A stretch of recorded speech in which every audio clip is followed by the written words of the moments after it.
রাধে কৃষ্ণ গুণীজন। আজকের গল্প প্রভু রামের চিঠি।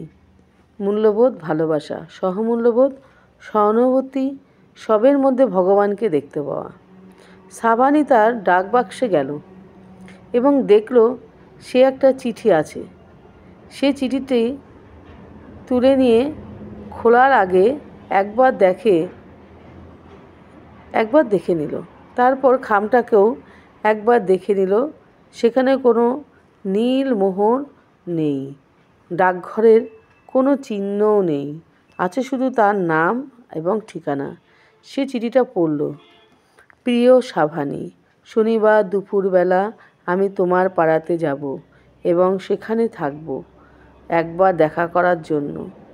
সর্বদা স্নেহময় প্রভু রাম। চিঠিটা টেবিলে রাখার সময় তার হাতটা কাঁপছিল। প্রভু আমার সাথে কেন দেখা করতে আসবেন? আমি তো বিশেষ কেউ না। আমার তো অর্পণ করার মতো কিছু নেই তার চরণে।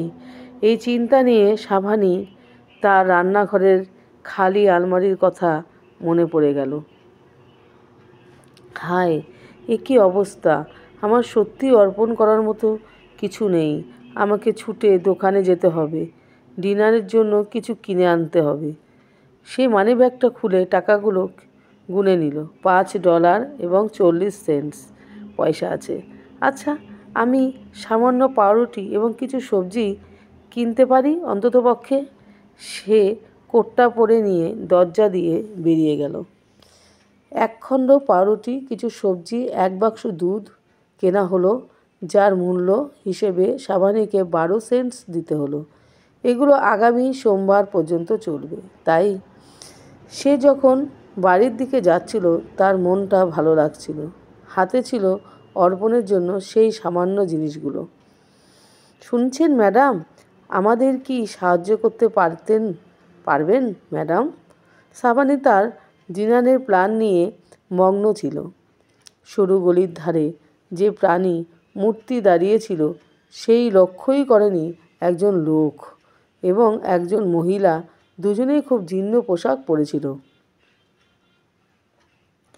দেখুন ম্যাডাম, আমার চাকরি নেই, আমার স্ত্রী, আমি এই রাস্তায় থাকছি।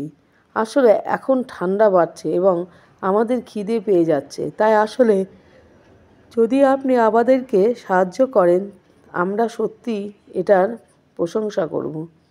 সাভানি দুজনের দিকেই দেখেন।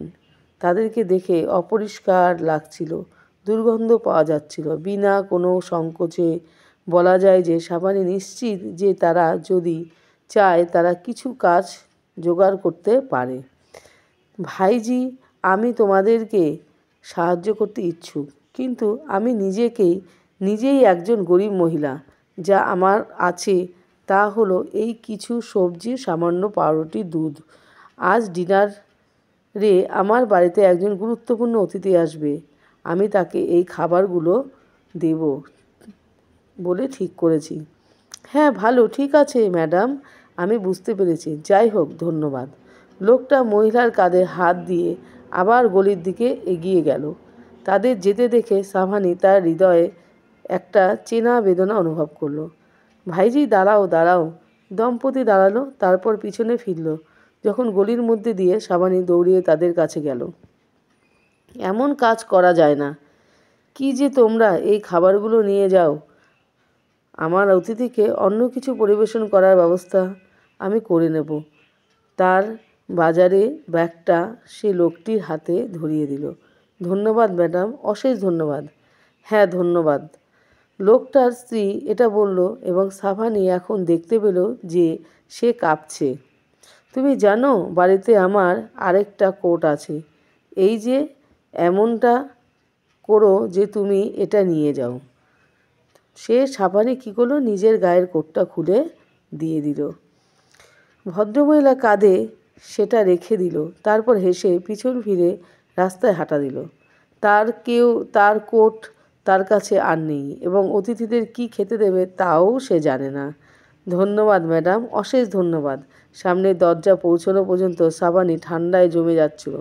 নিশ্চিত বোধ করছিল প্রভু তার বাড়িতে দেখা করতে আসছে। প্রভু অর্পণ করার মতো তার কাছে কিছু নেই। সে মানিব্যাগের ভেতরে দরজার চাবিটা খুঁজছিল। যখন সে এটা করছিল সে দেখল যে ডাকবাক্সে আরেকটা খাম এসেছে। এটা অদ্ভুত পিয়ন সাধারণত একদিনে দুবার আসে না। কি অদ্ভুত, সেদিন দুবার দুটো চিঠি এলো। সে বাক্স থেকে খামটা বের করলো, সেটা খুললো, সে চিঠিটা পড়ল। প্রিয় সাভানি, তোমাকে আবার দেখতে পেয়ে খুব ভালো লাগলো। ওই প্রীতিকর ভোজনের জন্য ধন্যবাদ, এবং আরও ধন্যবাদ এই সুন্দর কোটটার জন্য। সর্বদা স্নেহময় প্রভু রাম। বাতাসটা তখন ঠান্ডা, কিন্তু কোট ছাড়া সাবানি আর শীত করল না। একটা রোমাঞ্চকর অনুভূতি তার সারা শরীর বেয়ে বেয়ে গেল। খুশির জলে তার চোখ ভরে গেল। এখান থেকে আমরা কি শিক্ষা পাই? মানুষের প্রতি সেবা করা হলো ভগবানের প্রতি সেবা করা। একজনের শেখা প্রয়োজন কিভাবে ভগবানের সব সৃষ্টির মধ্যে তাকে দেখা যায়। যখন আমাদের সুযোগ হবে তখন ভগবানের সৃষ্টিগুলোর স্নেহ ও সেবা করা উচিত। তাই বাড়িতে যদি কখনো কোনো ভিখারি আসে বা এমন কোনো দুঃখী মানুষ আসে, তাদেরকে কিছু অন্তত দিয়ে বিদায় করা উচিত। কেননা কখন কোন বেশে ভগবান আমাদের সামনে আসে আমরা জানি না। তাই আমাদের প্রত্যেকের উচিত আমাদের সামর্থ্য অনুযায়ী যারা দুস্থ, যাদের প্রয়োজন, তাদেরকে কিছু হলেও সাহায্য করা, তাদেরকে কিছু হলেও হেল্প করা। কারণ ভগবান তাদের মধ্যেও বিরাজ করেন, এবং ভগবান কার রূপ নিয়ে আমাদের কাছে এসে আমাদের পরীক্ষা নিয়ে চলে যাবেন, আর আমরা তাতে ফেল করে যাব। তাই আমাদের সামর্থ্য অনুযায়ী আমরা যেটুকু পারবো সেটুকুই করব মানুষের জন্য।